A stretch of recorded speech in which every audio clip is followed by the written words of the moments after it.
A paz e a alegria, queridos irmãos, estamos chegando aqui até vocês com mais um vídeo do YouCat. Nós estamos no ponto 145 e a pergunta que o YouCat nos coloca é a seguinte: por que quer Jesus que haja pessoas que vivam para sempre em pobreza, em castidade celibatária e em obediência? O YouCat vai responder da seguinte maneira: Deus é amor. Ele também deseja o nosso amor.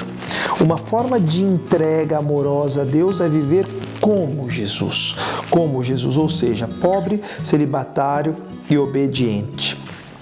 Quem assim vive tem cabeça, coração e mãos livres para Deus e para a humanidade.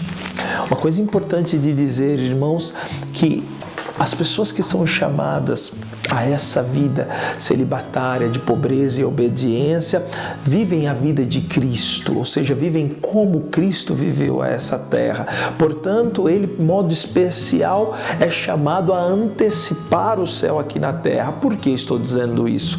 Porque no céu Deus será tudo em todos, e também aquilo que faz parte, que é o sacramento do matrimônio, que faz parte da realidade humana, ele faz parte dessa realidade, né? A própria palavra diz que o casamento é até a morte, ou seja, é uma realidade humana que pertence a essa terra e que é uma antecipação de amor, que manifesta o amor trinitário, que manifesta o amor que teve entre Jesus, Maria e José. É algo sagrado, mas não é algo eterno, né?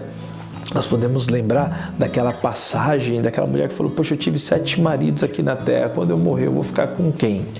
Né? E o próprio Jesus fala para ela: com ninguém, porque no céu Deus será tudo em todos. Então, o que faz uma pessoa celibatária, um sacerdote, um religioso, um consagrado? Ele simplesmente antecipa aquilo que ele vai viver no céu. Ele tem um amor tão grande pela pessoa de Cristo que ele quer viver de cabeça, coração, alma, espírito, mãos livres, tudo livre para manifestar esse amor a Jesus, mas também ser esse sinal do amor do Cristo para a sociedade.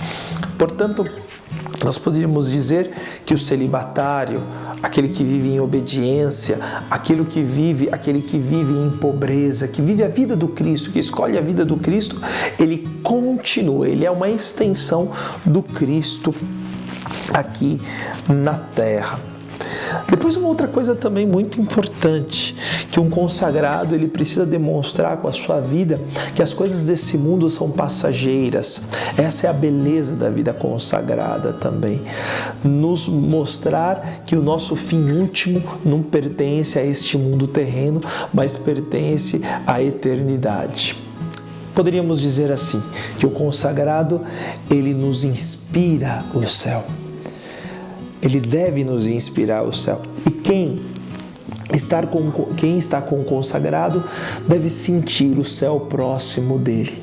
Porque de maneira mais, não sei se mais perfeita é a palavra certa, mas de maneira mais excelente, de maneira mais aguçada, o consagrado, ele manifesta essa presença já aqui nesse mundo do céu na terra. Portanto, aqueles que chegam perto de nós, consagrados, devem sentir saudade do céu.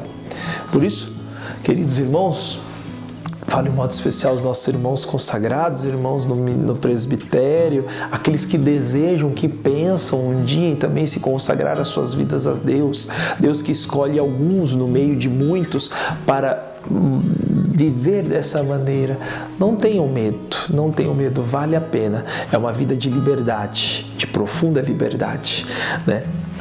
Assim como diz aqui o YouCat, Deus nos fez para a liberdade, Ele nos chama para viver em liberdade, sem nenhum apetrecho, sem nada que possa nos prender. E ao mesmo tempo é um caminho de extrema e profunda felicidade, porque não existe ninguém que possa nos fazer mais felizes do que o próprio Cristo. Ele como esposo das nossas almas. Amém, queridos irmãos? Que Deus vos abençoe e até mais. Não tenho e nem terei outro esposo bem amado, senão Jesus crucificado e abandonado e desprezado, largado nas ruas, esposo amado, esposo amado.